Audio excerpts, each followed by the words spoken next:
Hey, here we go. Back up and running. Let's get you going here on this Tuesday and get you set for what's happening not only today, but of course leading into the weekend. So many good things coming up this weekend. I know you're all excited because Del Mar opens up on Friday. Everybody's happy. Well, a couple of reasons why you're happy, right? You know you're going to be great size fields, and you know for a fact we're not going to get dumb weather like they're getting in Kentucky and in New York and everything happening in the Midwest, South, and the East Coast. West Coast doesn't have that problem in the summer. So everyone's looking forward to Del Mar. And the big feature coming up on Friday, as they always do for the opening weekend at Del Mar, is the Oceanside Stakes. Got the 3-year-olds going a mile on the turf course. 10 runners in this field.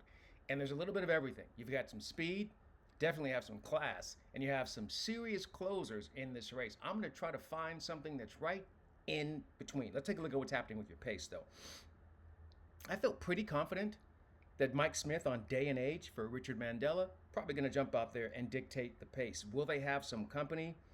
You know, that's the thing about this race. We have some runners like Kale's Angel showing a little bit of speed, but I don't know if they're going to be able to keep up. Lyle the Crocodile, that's the runner that has to probably get out on top and try to mess around with Mike there on the front end. And then there's Encanto. They've got a little bit of pressing. They're coming off the break. They haven't run since May the 11th, so they might be a little keen and ready to go. But I feel like there's a horse that's going to be sitting in the perfect spot, doesn't need the lead, likes to sit close, I think is going to be effective if they sit up close. And if they can get themselves a nice spot, Cali Cat should be right where we need them to be. This runner is the offspring of American Pharaoh. Got a nice little pressing, stalking style, but also can close from off the pace. Able to break the maiden right there at Del Mar, going a mile over the turf. So there's that familiarity, and we know that they can totally handle the turf. They can handle the distance. I think they're going to be in the right spot. And I don't think they're going to be the favorite. I think we'll get value on Cali Cat. That's coming up on Friday at Del Mar. Race number 8 on the card. That's going to be the stake that we start with. That's happening on Friday. But what's happening on Wednesday, and hopefully we get decent weather on the East Coast, they got a nice little stakes race that's taking place on the turf at the end of the card on Wednesday from Saratoga.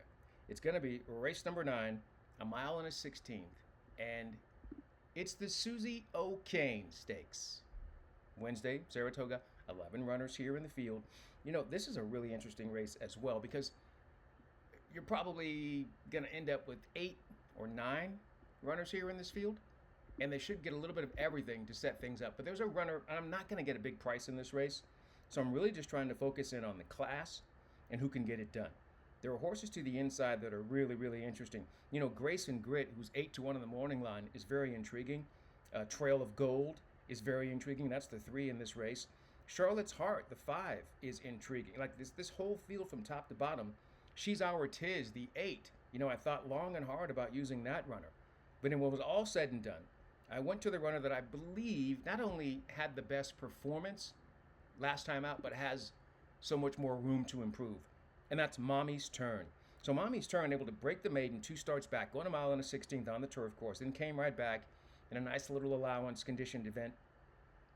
All state bred runners there. And made a nice move from off the pace, running second that day. Now, they did run behind the other filly in here, Trail of Gold. But I just think Mommy's Turn, you know, they're all kind of the same. But I don't know how much better Trail of Gold can get. But I can totally see the improvement there for Mommy's Turn. So we get 7-2 on the morning line. Chad Brown and Jose Lascano. I think because you have the presence of Irad Ortiz in this race, right? And you've got Flavian Pratt, I think that the 2 will actually float up. So we'll get 9-2 in the Suzi O'Cain. I like that. I like that a lot. So that's what's happening. The 2 stakes we talked about, one on Friday and one on Wednesday at Saratoga. So get this money today. And we still have other selections coming up. It's going to be sloppy track at certain places. And then there's certain places I don't have a problem playing the sloppy track. Parx is one of them. Love what's happening at Parx later on today. Okay, they're going to wrap up their card.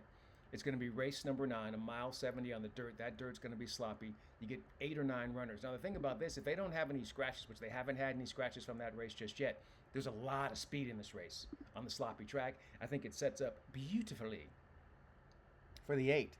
Alma Brilha. And Alma Brilha is a runner that really needs pace to run into. And I think she's going to get every ounce of that pace coming up in this race. Adam Bowman is back to ride again. He understands this horse, I think.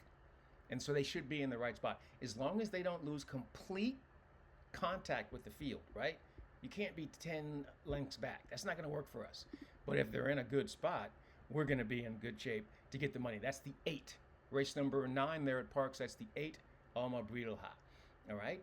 So then we're going to search for tracks where we're not going to have to worry about the weather.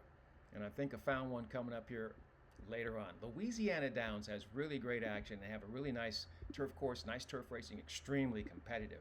So that's where we're going to go. Louisiana Downs, race number 5. Mile and a 16th on the turf. 8 runners in this one. And we also pick up a runner that likes to close. And that's what we want. Definitely want a runner that wants to pick them up and put them down. Tonteria is the 5 in race number 5 at Louisiana Downs. Will be sitting in a beautiful spot. Has a great turn of foot. Has class. Has everything that you need. And will get value. I think post time will probably end up getting 5 to 192 in this race at Louisiana Downs. So what we're doing today is we're diversifying the portfolio, right? Moving it around to different tracks, focusing on Del Mar, Saratoga, Parx, Louisiana Downs. I think that's interesting enough to give us kind of a chance to see how those tracks are playing and what our opinion is like at those tracks. Because you have to be confident in your opinion, and you have to have a strong opinion. That's what we like. So we feel really good about our handicapping. We feel horrible about the luck that we've had, especially with the weather. So many of our selections have been scratched out of these races because of the weather. So we'll see if we can avoid that here, not only today, but coming up on Friday as well. All right, that's going to do it for us here on Horse Race Bets. In the meantime, in between time, until next time, we'll see you here. Good luck and enjoy whatever you are into, and we'll see you.